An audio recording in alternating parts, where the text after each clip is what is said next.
Bueno, buenas noches. Una nueva reunión de la Asociación de Exalumnos trayendo diferentes temas en nuestras conferencias y conversatorios. Hoy que tuvimos que mover la fecha para poder coordinar a nuestros dos invitados jueves, normalmente son los miércoles. Tengo el agrado de presentar a dos grandes gimnasianos, uno de la promoción 77 y otro de la promoción 86. Eh, de la promoción 77 es Gonzalo Mayarino, tan reconocido en nuestra comunidad. Gonzalo es poeta y narrador colombiano, nacido en Bogotá. Él estudió Administración de Empresas e hizo un máster en Economía en la Universidad de los Andes. Hizo sus primeros poemas en El Tiempo y en la antología se nos, se nos volvieron aves las palabras en el Gimnasio Moderno en el año 86. Luego de eso ha publicado diferentes poemarios, ha escrito muchos poemas y para nombrar algunos, pues están La Ventana Profunda, La Tarde, Las Tardes, Vara de Buscar Agua y 9 retratos. Eh, ha, Hizo una trilogía de Bogotá, que son las de Según las Costumbres, Detalle delante de ellas, y los otros, y Adelaida. También es autor de 3 novelas, Santa Rita en el 2009, La Intriga de Lapislázuli en el 2010 y Canción de dos mujeres en el 2016. Ha recibido el premio al mejor envío extranjero en el concurso literario Javiera Carrera en Valparaíso, Chile. Mención de honor en el concurso hispanoamericano de poesía Octavio Paz en Cali en el 88. Primer premio en el concurso literario Plantevilla en Bogotá en el 93. Y además ha escrito varios libros de la historia de nuestro colegio, del Gimnasio Moderno, del cual además fue fundador y director de la Agenda Cultural durante 14 años. Y por el otro lado, un gran amigo y más cercano a mi promoción, mi querido Jorge Enrique Abello, modelo 86, muy reconocido también en el ámbito de la televisión. Es comunicador social de la Javeriana y ha tenido bastante reconocimiento. Se fue bastante sencillo en la presentación que nos envió, y la voy a leer como una manera de mostrar su perfil, pero yo la quiero complementar un poco más porque ha tenido bastantes cosas para destacar y creo que es pertinente hacerlo. Jorge Enrique Abello es un artista multidisciplinario, se ha formado en literatura, filosofía, teatro, actuación y dirección de cine. Su labor principal es concebir narrativas innovadoras y disruptivas que inciten al cambio. Eso por un lado. Por el otro lado, y revisando rápidamente su hoja de vida que ha sido bastante rica y enriquecedora, hemos encontrado que ha sido destacado como mejor actor protagónico, ha ganado el premio India Catalina y el TV Novelas, ha sido mejor actor antagónico, ganó el premio El Tiempo al mejor actor, fue mejor actor en premio novela en TV Novelas México como actor internacional, recibió el premio Mara en Venezuela como mejor actor protagónico, ha tenido varios reconocimientos y uno que llama mucho la atención fue en el 85, que estuvo seleccionado entre los 100 mejores estudiantes de español por la Real Academia Española. En el 91 recibió una medalla de honor del Museo Nacional por aportes a la defensa del patrimonio nacional. En el 2003 fue imagen de UNICEF Colombia por su labor en pro de los niños. En el 2004 fue embajador de UNICEF en Colombia. En teatro ha participado en diferentes obras y para pasar rápido por algunas de ellas está Hamlet, El Principito, Tu Ternura Molotov, Betty en teatro, Tangalán. Ha escrito algunas obras, entre ellas Cuando la muerte soñó ante el espejo, La Estatua de la Libertad, por favor, Mi nombre es Nadie, y algo que es destacable porque nos recuerda también a nuestro querido colegio es el hecho de haber hecho talleres con Adelaida Nieto y con Ernesto Galindo, profesores en su momento de teatro del colegio, además de Jorge Emilio Salazar. Pues bueno, le quiero dar la bienvenida a ellos dos que hoy nos van a deleitar con un tema que no habíamos traído en estas conferencias y nada más apropiado que ellos para profundizar en un poco en el mundo de la poesía, más acabando de pasar la temporada de poesía que trajo el colegio y que estuvo tan interesante hace tal vez un mes. Entonces, queridos Gonzalo y Jorge Enrique, bienvenidos a su casa, bienvenidos a esta ventana de la asociación. Les agradecemos profundamente que hubieran aceptado la invitación y les doy la palabra. Como es la dinámica de estas reuniones, al final volvemos a conectarnos para poder abrir el espacio a quienes tengan alguna inquietud o alguna pregunta. Y en el entretanto, pues les doy la palabra. Adelante y muchas gracias nuevamente. ¿Cómo están todos? Adelante. Jorge Enrique, hermanito. Querido Gonzalo, qué rico volverte después de tantos años. Tantos años han pasado. Yo recuerdo muy bien. 30 y algo. Sí, viniste, estabas en 11, en la dirección del Aguilucho, y viniste a esta misma casa para que habláramos de un concurso de poesía para el gimnasio. Sí, es correcto. Tenías y tú nos honraste 17, con tu presencia. Tenías 17 años. y unas canas de menos y unos kilos de menos. No, pues, ¿y qué tal yo? Tú estás muy parecido a como me acuerdo. No, hombre, qué amabilidad tan grande. Yo creo que podemos empezar, si te parece bien, para hablar de lo que ha representado la poesía en la vida de cada uno, pensando en la idea del gimnasio moderno como tal. Eso ya es una idea poética. El espíritu gimnasiano y la apuesta a muerte por la autonomía y por la libertad. El cariño maternal de las profesoras en el Decrolí, ¿sí? A lo largo de la primaria, el mismo lugar donde tiene lugar la vida gimnasiana. Es decir, nosotros desde el comienzo, desde chiquitos, desde que arrancamos en el colegio, teníamos en cierta forma una cierta bendición de lo bello y de lo poético al estar en el gimnasio moderno, ¿no te parece? Absolutamente. El gimnasio moderno que yo conocí era un lugar absolutamente mágico, con unos destellos ¿cómo decirlo?, de luz que se encuentran en muy pocos lugares. Yo creo que tuve una infancia como la tuya, seguramente muy privilegiada, al tener un lugar que estaba completamente por fuera de la realidad. Durante mucho tiempo nos dijeron además que estar fuera de la realidad estaba mal, que vivíamos en una burbuja.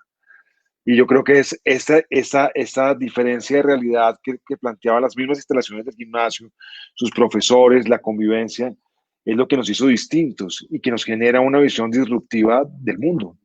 Y eso es algo, y esa autonomía a mí realmente me marcó en la vida. Y me marcó, y hasta hace muy poco me di cuenta que yo, por ejemplo, mi tendencia política era liberal. Sí, claro, el gimnasio liberal. Sí, que además, si tú te fijas, mucha de la arquitectura del gimnasio era amazona, ¿sí? Y de alguna manera eso está puesto en la forma como nos criaron, aunque no parezca, con esa forma de búsqueda del conocimiento, de curiosidad, de liberalismo, que está chévere, es decir, bueno, sea sociedad privada o no importa, sino me refiero filosóficamente. Pero yo me acuerdo con mucho cariño y mucho amor tratar de colarme por la fotocopiadora del edificio principal para ver por las rendijas todas las cosas y los pupitres y objetos y estatuas que estaban en la parte de arriba, en el zarcillo de allá arriba del edificio principal, que hoy pues está acondicionado divinamente, pero antes era una cosa muy loca.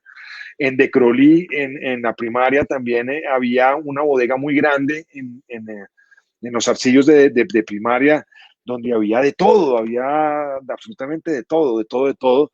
Y en el teatro, donde hoy está la biblioteca, que era un teatro espectacular, yo me metía por los túneles y las trampas todo el tiempo y me encontraba una cantidad de objetos, de marcas, de señales de alumnos del 48, del 50, es decir, como que te hablaba de una cantidad de cosas impresionantes, sin contar con la iglesia, pues. Claro. Con los pisos en damero, todo ese lugar, parecía uno estudiando en Eton College, No, pero en el centro de Bogotá. Y eso definitivamente creo que fue un lugar que me permitió además estimular mi imaginación de una manera grande. Y me permitió ser, ¿no? Yo digamos que seguramente vas a comulgar conmigo, en un lugar entre los 60 y los 70 donde el positivismo era algo tan determinante, ¿sí? El materialismo positivista era algo tan determinante, lo que no se puede comprobar no existe, y pues nosotros, ni tú ni yo estoy completamente seguro, nos quedamos con esa premisa, pues es porque vivimos en un lugar donde nos permitieron ser y pensar que de pronto podía haber otras cosas, entre ellas la poesía. Claro, pero imagínate un lugar en el que el credo poético es la libertad y el amor por la cultura y por la ciencia, ¿sí? Sí.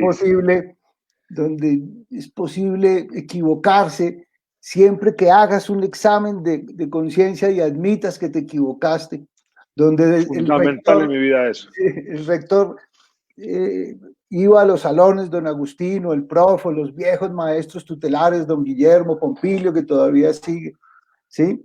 A recordarnos que eso estaba pasando y que el conocimiento tenía sentido si servía para transformar, ¿sí?, la realidad y hacer del mundo un lugar a escala humana, ¿sí?, donde lo importante era el encanto de la ciencia, de la investigación científica, el encanto de la sonoridad de un concierto que nos ponía el prof, ¿sí?, el encanto de un soneto, ¿sí?, el encanto de equivocarse. Y poder rectificar. Que eso es maravilloso. Fíjate que, por ejemplo, mi hija mayor se graduó de la Helvecia, ¿sí? Y yo me iba a pelear con los profesores y con las directivas a explicarles, hey, ¿por qué hacen punible perder un examen? Cuando perder un examen tendría que ser el acto más maravilloso del mundo, porque ahí es donde se descubre a través del error lo que hace y lo que ha formado al ser humano de manera integral y lo que ha hecho evolucionar a la ciencia y al arte desde el medioevo, y es el error. ¿Sí? Claro. Yo me acuerdo que cuando yo peleaba en el colegio, tenía algún inconveniente o algo, me llevaban del prof. Claro, me decía, ¿qué hiciste? ¿Por qué hiciste esto? ¿Qué pasó? Y yo le explicaba qué había pasado. Y teníamos una charla sobre lo que había pasado. Y te preguntaban, pero tú tuviste la culpa, pero ¿cómo fue? ¿Pero por qué tuviste que llegar a los puños? Si no, esto no era necesario. Sí, pero había una posibilidad a través de la disciplina de confianza que yo tuviera voz para reflexionar y defenderme. Eso ha sido capital, eso, Gonzalo, que tú dices en mi vida, ha sido capital, porque a través de eso descubrí la maravilla de entender el error como la forma de evolución más importante del ser humano, desde el medievo hasta acá, como te digo.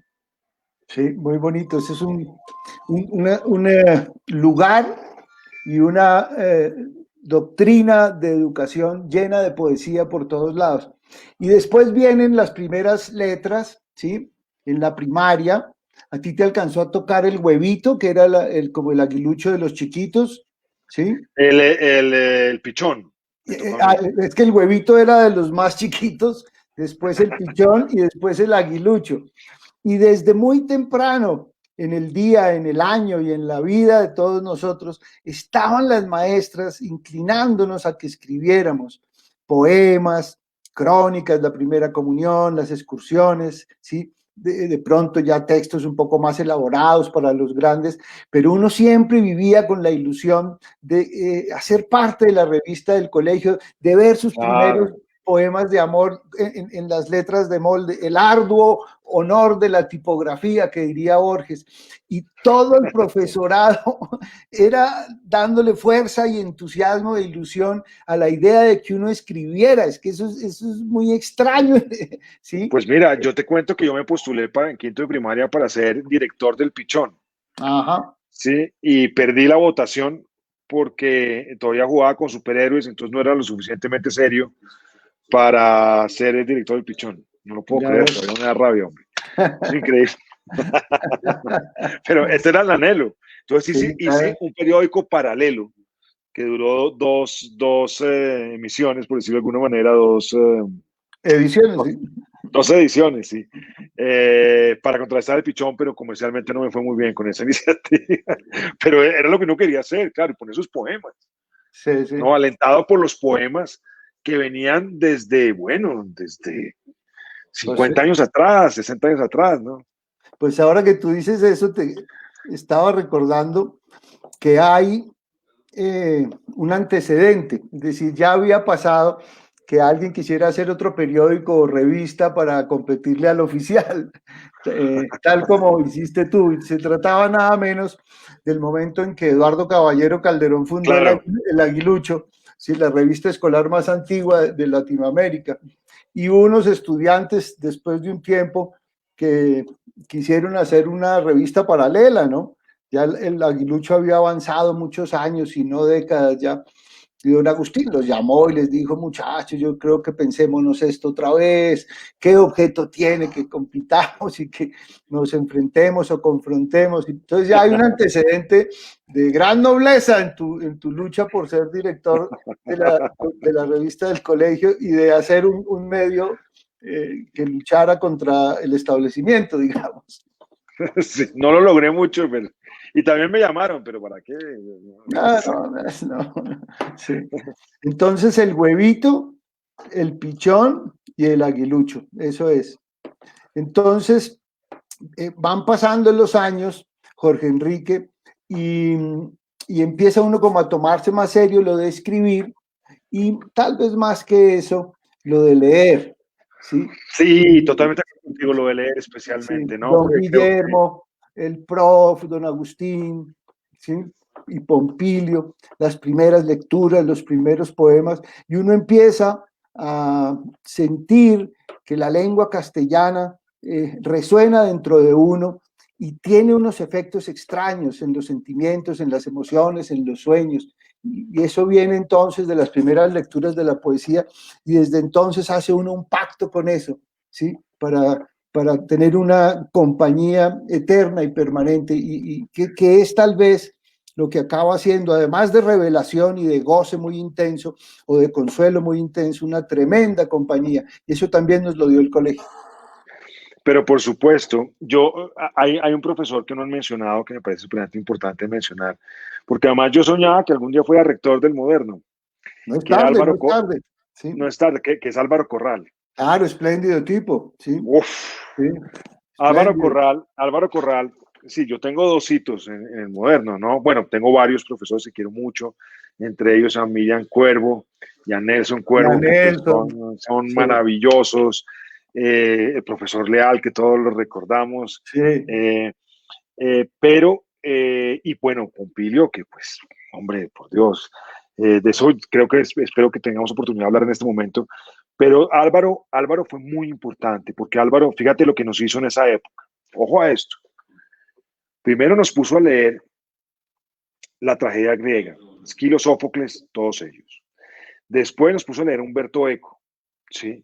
Después nos puso a leer El nombre y la rosa, pero para eso nos hizo investigar toda la construcción de las edades del medioevo y después nos mandó a Aristóteles.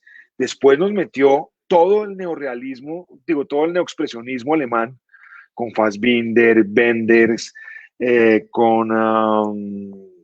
bueno, Herzog, todos esos directores maravillosos. Mira la cultura que el tipo nos metió de entrada.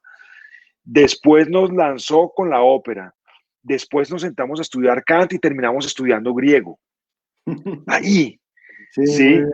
Y el inicio real, es cuando yo me acuerdo que nos enseña la Odisea, que para mí es quizás el libro más importante que uno puede leer en la vida. Si la Odisea realmente es la metáfora y el camino y el recorrido del ser humano en su vida realmente, ¿no?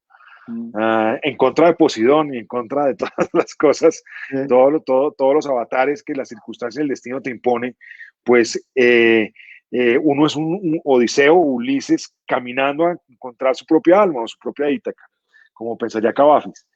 Pero yo me acuerdo que cuando yo me compré una edición de Aguilar Roja, que aquí tengo todavía pequeñita, que se las muestro, ¿sí? Y llegué corriendo donde Álvaro, yo me acuerdo que bajé corriendo a la librería del Lago, cuando el Lago todavía existía, había una librería por ahí, un círculo de algo, no me acuerdo.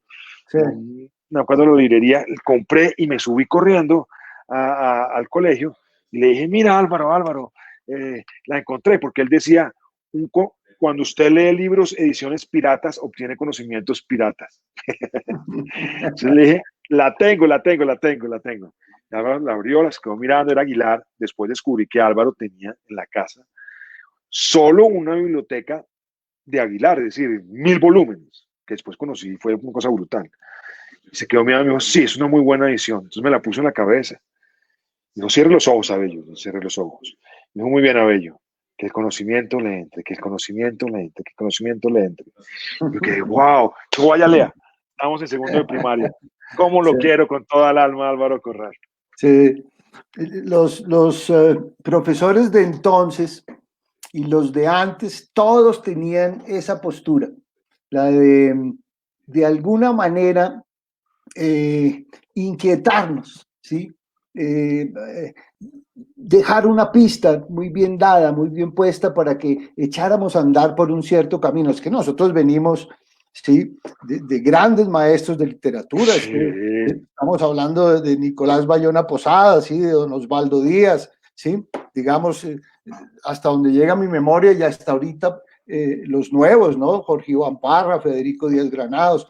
Pero Federico. sí, es una especie de tremenda justificación en la vida ser uno, que unos pelagatos paren de gritar y lean por un momento y sientan el castellano y sientan No, las yo te voy a palabras. contar algo atroz. Te voy a contar algo atroz. Yo un día descubro que en el Besia, mi hija Candelaria, y lo digo con nombre propio porque no tengo ningún pudor en decirlo, porque más de una vez fui allá agitado a quejarme, ¿sí? Estaba leyendo, mira, Mark Twain, en resumen. Después digo a la profesora, oye, pero ¿cómo así que estás leyendo un resumen de Mark Twain? No es posible. Me dice así, es que es la única manera de que entienda. Tiempo después me doy cuenta que les están enseñando poesía con todas las métricas posibles para que aprendan a redactar cartas. Le dije, señora, por amor de Cristo Redentor, no haga más esto. Los está atrofiando, les está dejando el cerebro como una nuez. No lo haga. Y le dije, ¿por qué no se lee este librito? Jorge Luis Borges, 7 noches, ahí se lo dejo. A ver si aprende algo. Obviamente me odiaba, pero el privilegio que nosotros tuvimos, ¿sí? De entender el mundo a través de la literatura con los maestros que tuvimos, yo creo que es un privilegio que hoy en día incluso es muy difícil de encontrar en cualquier colegio, no en Colombia, en el mundo. Bueno, no sé si se puede hacer tan categórico, pero lo que da fe en alguna medida de lo que estamos diciendo es el amor nuestro por eso, por las letras, por algunos autores, por algunos poemas, y la compañía tremenda que es esa, es que No, pues, piensa que finalmente leer poesía y decir la poesía y escribir la poesía es una de las pocas cosas que se pueden hacer en la mitad de la cultura presente. Incluso no se necesita energía eléctrica, porque si tú desconectas el mundo, se acaba todo, ¿sí? No suena un disco, no hay un reggaetón, no hay nada posible que pueda escucharse, no hay el grito ni la cosa. Entonces uno de verdad echa en su equipaje de viaje una cosa de gran belleza y una leal compañera. una pluma te basta para todo. Sí, pero además, como teníamos talleres de letras tan maravillosos con Pompilio, lo que yo terminé descubriendo es que, escribir es la forma de leer el libro que uno quiere leer, que uno le gustaría leer. Y ahí uno comprende frases como la de Borges, ¿no? Si usted quiere escribir, pues lo primero que tiene que ser es un gran lector. O frases como en mi oficio de Billy Wilder, que son los grandes directores americanos, norteamericanos, que además era un comediante y desarrolló géneros como la comedia romántica de una manera aguda y maravillosa. Y él decía, lo único que le pido a un actor es que sepa leer. No, incluso no tiene ni que leer ni escribir, solo que sepa leer. Sí, eso es verdad. Y me dijeron que tenías cierta inclinación por la literatura inglesa o en inglés, ¿sí? ¿Eso cómo Por la, llegó a tu vida?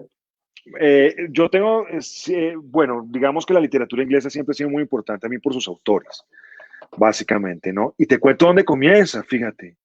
Fíjate que si alguien se acuerda, ¿quién se acuerda acá de Beatriz de Canto? Mucho, claro, sí, Claro, Beatriz de Canto abajo de Montessori tenía claro. su salón Ahí donde estaba el tenía, pianito. claro, el pianito de pared y las claves, ¿sí? Y entonces ella primero te hacía con Goitisolo, ponerse a correr, ¿no? Había una vez un lobito bueno al que maltrataba. Ok. Sí. Entonces, eh, déjeme que tengo que hacer una cosa supremamente importante, porque si no mi esposa me va a regañar y tengo que mandársela en este momento. Ustedes saben que los que están casados acá saben lo terrorífico que es no hacerle caso a la mujer. Entonces, acaba de mandarme una clave y tengo que enviársela. Eso. Si no me espichan, ya lo hice, perdón, mil disculpas. Si Dale, no, dale. muero en el intento. Imagínate con Goitisolo, ¿sí te acuerdas? Claro. Bueno, y ella nos leía El Príncipe Feliz de Oscar Wilde, sí, que es, digamos, algo maravilloso. Sí, El Príncipe Feliz de Oscar Wilde es una cosa, y ahí me empezaron a inquietar. Después me fui por El Fantasma de Canterville, que era un cuento maravilloso. Y después llegó toda la ola en los 80, después de la Guerra de las Malvinas, de todo el rock argentino, donde Charlie cantaba El Fantasma de Canterville. ¿No? Yo era un hombre bueno, Sí. si hay alguien bueno en este lugar, no, no, no. Entonces, eso era espectacular, porque, porque realmente generaba pues otro tipo de cosas dentro de la vida de uno. Y empecé a descubrir otros autores, ¿no? Por ahí me llegó Beckett, ¿no? Muchos irlandeses también, ¿no? Me llegó Beckett con Molloy cuando ya entré a la universidad y que, con el teatro, que me inquietó muchísimo. Pero también cuando estudié literatura, tuve la oportunidad de, por ejemplo, conocer toda la épica medieval inglesa, que realmente era francesa, porque Sí. tú sabes En la que corte se hablaba francés. claro, y todos esos palimpsestos que encontraron en el medioevo, No, pero además es pues los que verdad. encontraron en Francia, los encontraron en Sí, Francia en francés. el- Sí, el- los tradujeron luego al inglés. claro. Sí, Y yo toda la creo historia de que Merlín y todo esto. eso. De las leyendas Sí, artúricas, dices tú, qué las bonito. leyendas artúricas, claro, por supuesto. Todo estaba en francés, pues se tradujo al inglés. Y ahí empezó a gustarme mucho todo el tema de la épica medieval. Después, bueno, seguí avanzando y, eh, y empecé a encontrar, pues, hombre, que la literatura inglesa, a través, por ejemplo, de las novelas históricas de Sir Arthur Conan Doyle, pues me generaba una cosa maravillosa. Sí, porque no solo era Sherlock Holmes con él, sino eran las novelas épicas. No sé si te acuerdas de La Compañía Blanca, de Sir Nigel Loring, de todo eso, que es espectacular. Después, con el tiempo, empecé a encontrarme con un actor polaco que quizás es de los actores más importantes para mí en la vida, que se hizo inglés a la muerte de sus padres porque se fue a vivir a Inglaterra con un tío, ¿sí? Que es nada menos y nada más que Joseph Conrad. Sí, que quizás para mí tiene la novela más importante para explicar el siglo XX y lo que somos, que es El corazón de las tinieblas. Pues Conrad es gigante donde lo pongan, ¿no? Línea de sombra, Nostromo, El corazón de las tinieblas, todos sus cuentos y toda su narrativa de piratas, de viajes de mar. Y ahí te vas encontrando con Stevenson, te vas encontrando con todo eso que construyó Stevenson a través de esa doble moral inglesa de la época victoriana, de ese mundo interior victoriano que producía monstruos como Dr. Jekyll and Mr. Hyde y otros relatos maravillosos de Stevenson, ¿no? El Club de los Suicidas, ¿te acuerdas? Nuevas Noches Árabes. Y ¿Tú después eras te vas lector encontrando con... eras lector de Chesterton y de Father Brown? Ahí Sí, iba con Chesterton, claro, aquí sí. tengo todo Father Brown. Y Chesterton, pero Chesterton me animaba muchísimo, primero que estaba muy chiflado, segundo por su concepción excesivamente católica del mundo, que es maravillosa además, y por esa lucha entre la moral y lo espiritual, pero además por la lógica y el humor que tenía, ¿no? Si tú te lees Sí, el hombre que era jueves, pues es, sí. es Después que te encuentras bueno, con grandes poetas, ¿no? Dublineses, ¿no? Pues, Con Virginia Woolf y todo, y con gente que realmente ha hecho avanzar la literatura de una manera muy, muy importante. Ahora, ya en mi oficio, pues me tocó encontrarme con Marlowe, con Shakespeare, y con una gran competencia dramatúrgica en el siglo XVI, que fue para mí uno de los siglos más importantes para el hombre. Si nace en ese siglo, tenemos a Cervantes, tenemos a Montaigne, tenemos a Marlowe, tenemos a Shakespeare. ¿Qué pasó, no? ¿Dónde brotó tanta brillantez? sí. Entonces ahí claro, por ejemplo, Rey Lear. ¿Tú crees, Jorge Enrique, como afirmaba T.S. Eliot, que el mundo está partido en dos? Sí, que una mitad es para Shakespeare y la otra es para el Dante y que no cabe nadie más ahí. ¿Te acuerdas de? Claro que sí. A uno le duele que no pongan a Cervantes, que tendría todo el derecho o más. Pero perdóname, mira, Cervantes fue un tipo que aportó al español 10.000 palabras, mientras Shakespeare solo aportó 3.000 al inglés. Estamos hablando, se inventó la novela, ¿no? Sí, además. No nos pongamos, sí, se inventó la novela. Claro que lo que pasa es que Shakespeare, como decía Harold Bloom, sí, se inventó el humano. Sí. Ha hecho la invención del humano, que es interesantísimo. Pero no, yo metería muchos más. Yo soy reborgiano, por ejemplo. Sí. Por su tema enciclopédico, ¿no? Realmente. Sí. Oye, Harold Bloom está vivo, debe estar muy anciano. Murió hace pocos meses. Murió ¿este hace pocos año? meses Harold Bloom, sí. No sé si fue el pasado o pero entre el pasado y este murió Harold Bloom y otro de mis héroes de la vida, que es George Steiner. Sí, Steiner. Tú lo ves conocer muy bien. Acá murieron hace poquito. Yo de los dos hice luto grande. Sí. En los últimos 5 años se nos fue Humberto Eco, Harold Bloom y George Steiner. Es decir, grandes pensadores que permitieron reconstruir una mirada distinta de lo que fue el tenebroso, y debo decirlo tal cual, el tenebroso siglo XX. Sí. No me digas. Bueno, grandes lecturas en inglés. Yo estaba adelantando la segunda novela de mi trilogía de las mujeres. Sí. Que había arrancado con Canción de dos mujeres. Y estaba escribiendo Matrimonio, que es la novela más reciente. Fíjate lo que son las cosas de la poesía, sus caminos inescrutables y su inmensa sabiduría. Siempre me ha sacado de los problemas narrativos la poesía. Pues esta novela, que es el amor de Juan y Lucía, dos chiquitos que se encuentran bañándose en el río en Sasaima, y yo los dejo ya como de 50 y pico de años, no digamos si juntos o no. ¿Sí? En Sasaima, donde nos llevaban en excursiones, a los lobatos en el colegio, cuando estábamos chiquitos. Sí. Pues escribí la novela, ¿qué te parece? Y tú en 1 año y medio, una cosa así, o 2 años. Y la novela no tenía como pegadas, no tenía intensidad, no tenía hondura. Y estaba yo leyendo a las poetas americanas, digamos, del año de 1950 para acá, sobre todo a Anne Sexton, ¿sí? Y a Elizabeth Bishop, a Edna St. Vincent Millay, a la propia Sylvia Plath, ¿sí? Amy Lowell, ¿sí? Y me di cuenta de una cosa que es a lo que iba después de este circunloquio tan grande en que me embarqué, y es que en la poesía todo ocurre en presente, incluso lo que ha sucedido en un pasado muy remoto es posible llegar a él por un olor, por una luz, por una nota musical, y una vez que entras ahí estás en presente. Yo me puse a pensar eso y pensé, en realidad lo que la poesía es el padecimiento del tiempo. Tengo que ser capaz de narrar toda esta novela en presente, porque narrar 40 años es muy difícil, ¿sí? Las escenas que tuvo lugar en el pasado se deslíe, y entonces... Pero la poesía te lo permite. Sí, claro, como la poesía, entonces rompí la novela, di tú, como la tiré al piso y se hizo añicos, y empecé a coger en desorden pedazos y a narrar sin atender ninguna línea del tiempo, por lo menos no la línea cronológica convencional. Y bueno, ya verás cuando leas Matrimonio, porque tendrás que leerla, ¿sí? Con mucho gusto. Muchas gracias. Cómo el hecho de que todas las escenas estén en presente, como sucede en la poesía, le dio una intensidad tremenda a la novela y fue un recurso narrativo. Y como sucede en física con el tiempo.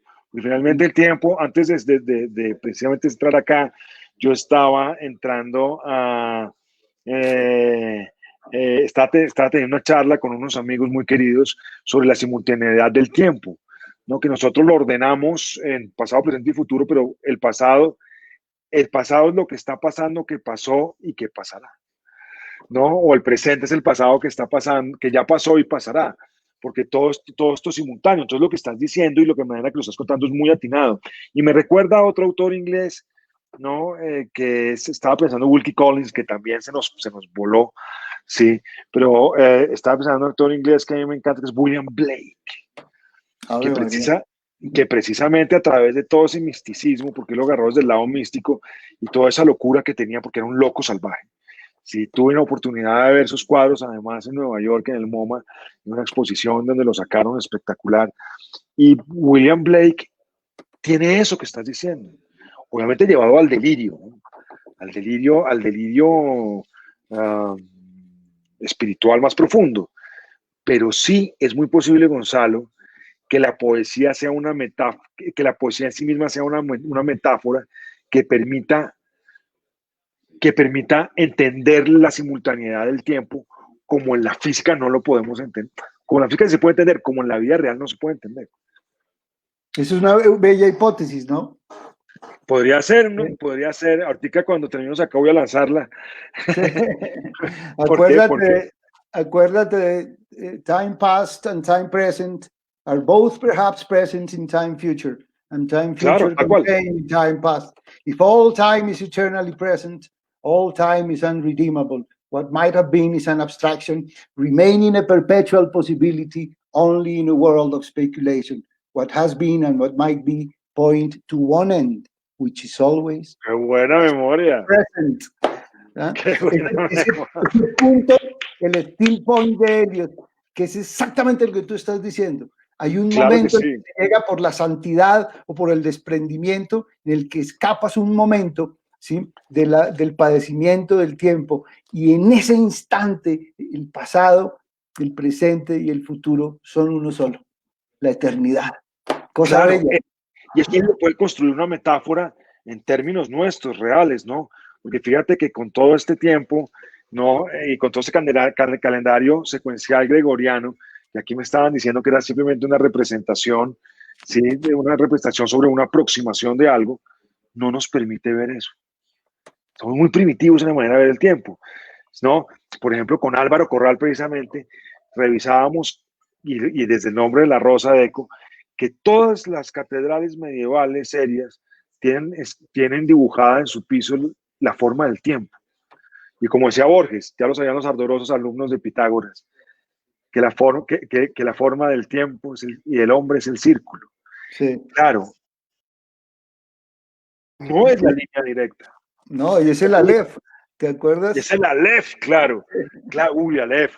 Bueno, estamos hablando exactamente de la esfera. Y Borges lo sabía. Lo que estás diciendo, Borges lo sabía. Y por eso lo escribe desde la poesía, porque Borges, con esa mente tan maravillosa, enciclopédica que tenía, no ilustrada, él podía ir a la física o a la religión o al budismo o a la filosofía, saltando por cualquiera de ellas para explicar eso. Pero escogió una metáfora poética en la ficción del Aleph para explicar la simultaneidad del tiempo. Eso es maravilloso. Qué cosa bella, ¿no? No, Borges es grande. Sí, y Borges se lo debo a Pompilio. Sí. Pompilio a Pompilio se lo debo también, y le debo también a César Vallejo. ¿Sí? Claro, a César Vallejo, sí, señor. Eso sí. Tú no tienes Marías que se van. Sí. No sufres tu creación. Oh, claro que sí. Los heraldos negros, ¿no? Los heraldos negros, sí. Eso como era de bello, ¿no? Qué tremendo poeta. Es que Vallejo es brutal. Poeta esencial, ¿no? En Latinoamérica, él, Huidobro, Huidobro es una brutalidad también, que habla del mismo tema de la simultaneidad del tiempo, fíjate, sin mencionarlo, ¿no? En su propia forma y estilo, lo va logrando. Y por supuesto, claro, Jorge Luis Borges, y bueno,